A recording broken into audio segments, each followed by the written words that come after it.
What's up, guys? We're back with another NECA review in what seems like an endless line of Predator figures lately. They just keep coming. I'm not exactly complaining about it, but they seem to always be showing up at my doorstep. So today we're taking a look at what I'm guessing is maybe one of the last The Predator figures in the line. So we're taking a look today at the second Emissary figure. So this guy is going to be, of course, very similar to the first figure that we looked at very recently. So we've got him here in a Ultimate style box. You've got some artwork of the second Emissary on the front here, and then we've got some artwork and write-ups on the side, and then the back of the package has actual product shots as well as a write-up of the Predator in general. Now, of course, being an Ultimate style package, you got a front flap. So you can pop this guy open, you've got some product shots on the inside, and then you've got the figure in all of his glory in the window there. So as usual, collector-friendly, resealable stuff. But let's do it. Let's pull this guy out and take a look.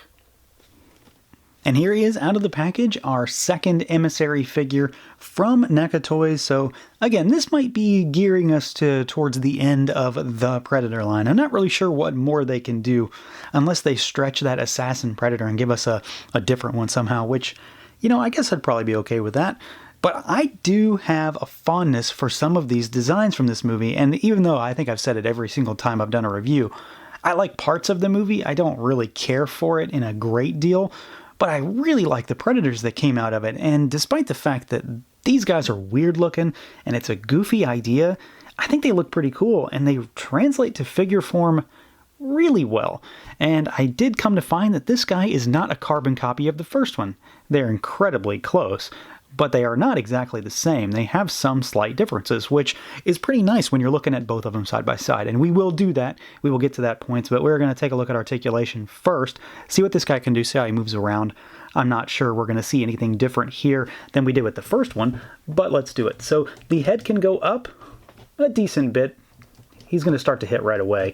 He can look down a little bit, bobble side to side, rotation as usual. The arms on this guy can go out, but you're going to have to watch it work those pads because they're just going to start to hit. So the arms can go out, they can rotate. You've got your lower bicep swivel, upper elbow, depending on how you want to call it. You've got your forearm swivel, and then you've got double jointed elbows, so pretty good range of motion there. You've got rotation and hinge at the wrists. We've got the upper diaphragm twist here. So bobble side to side really well, twist. He goes back a little bit and he goes forward a bit. And then he does have, of course, the ball peg at the waist. So a little bit more crunch either way. And then you've got your waist twist there. Legs can go out. They kick forward and backward. You can cut at the thigh. And then you've got your double jointed knees as usual. It's not the greatest look. It's kind of boxy, but it does do what it's supposed to do quite well. You can rotate at the top of that knee. And then you've got your ball pegs at the feet for rotation, for a little bit of hinge forward and backward, and then a little bit of rocker. He is a little limited at the ankles in some respects, but he moves exactly like I expected him to, having already basically played around with this exact figure before. And from the waist up, he is really quite mobile. I love everything about the diaphragm cut on this guy, and he can be put into some pretty dynamic poses once you get those joints worked out. Now, when it comes to the overall look and the feel of this figure, of course, like I said, it is a goofy design. There is no way to say it otherwise. It's a goofy idea to have a Predator dressed in camouflage and earth armor, but it works as a toy.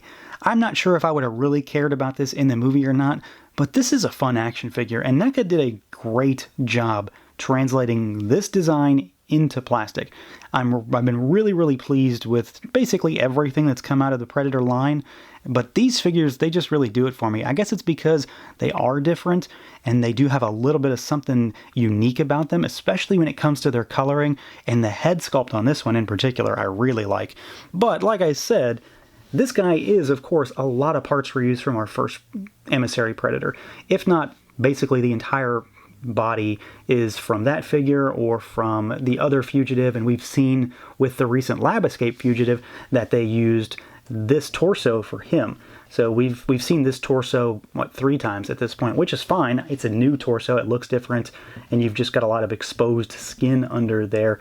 But what I really like about this figure in particular are some of the little differences between the first Emissary, and we'll talk about those in a minute when we do like a side-by-side. But as far as this figure goes, I mean, he does have a lot of the same stuff that the first one does. So you've got the breastplate, you've got the shoulder pads, he's got his gauntlet here, which is actually on a different hand from the first Emissary. He comes out of the package with 2 style post hands, so you know, the telltale splayed finger Predator hands. You've got a bunch more armor that runs down on his right arm, which is not present on the first one at all. He's got a little bit more darker detail when it comes to his camo, so there's a little bit more dirt and grime on his pants. A lot of the browns are a little more brown. They're not quite as light tan. They're a little bit more just darker, which is a slight difference, and it's fine. It does make him stand out a little bit more.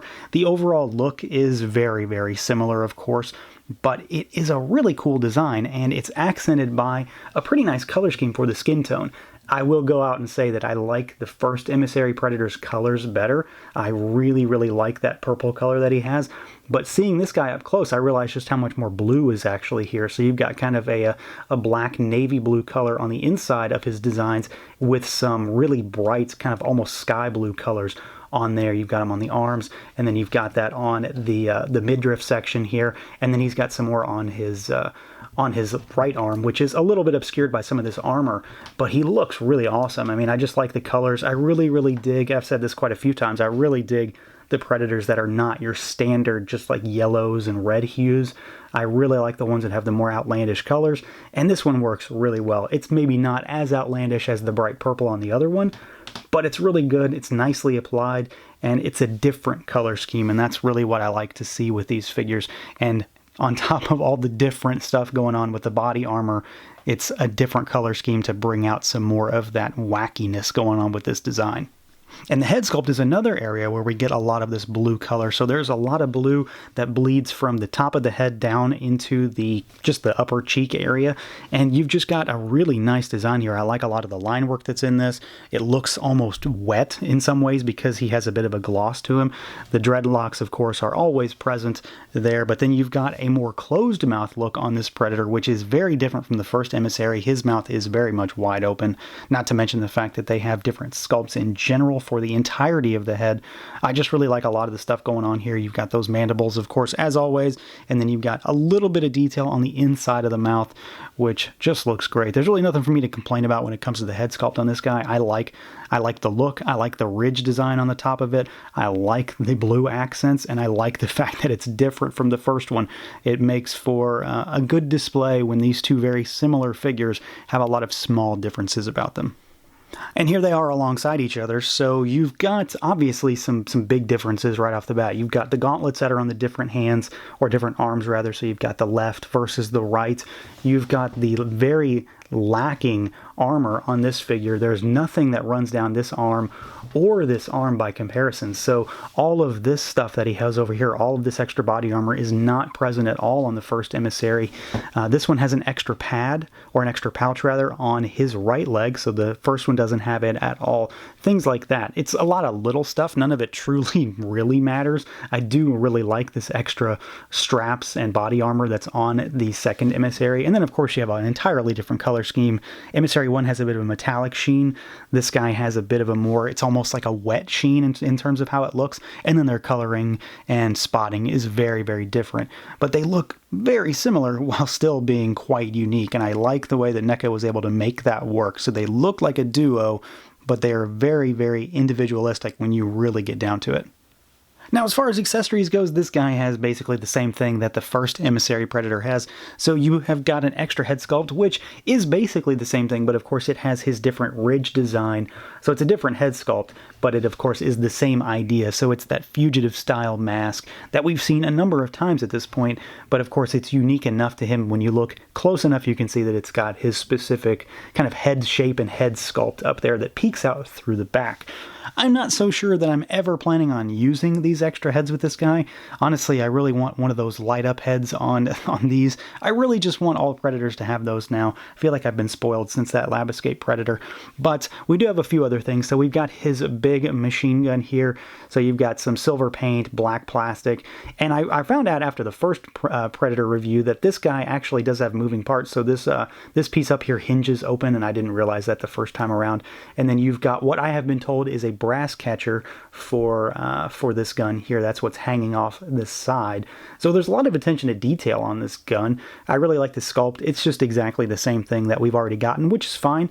You can have them kind of keyed up there with the exact same weapons. You, of course, have hands to hold them, so you've got the gripping hand and you've got the trigger finger hand, and then we have got a pair of closed fists. So he has everything that the first Emissary has, exactly what you expect to get with this package. Nothing more, nothing less.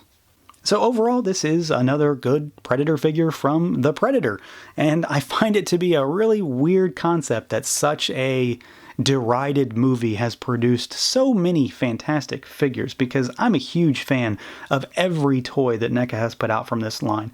I was almost on the fence when it came to buying that first Fugitive Predator, and then I did it, and at this point I've obviously never looked back. I think they've done a great job with this entire subline, and I think this figure and Emissary 1 are great examples of the line. There's a lot of cool stuff going on with this figure. Great articulation, new parts, cool accessories, and just a wild look that they translated into figure form pretty flawlessly. I really have no gripes when it comes to this figure or its counterpart. So that's going to do it for this look at the NECA Toys The Predator Emissary Predator 2. Let me know what you guys think. Feel free to like, comment, subscribe, and share, and until next time.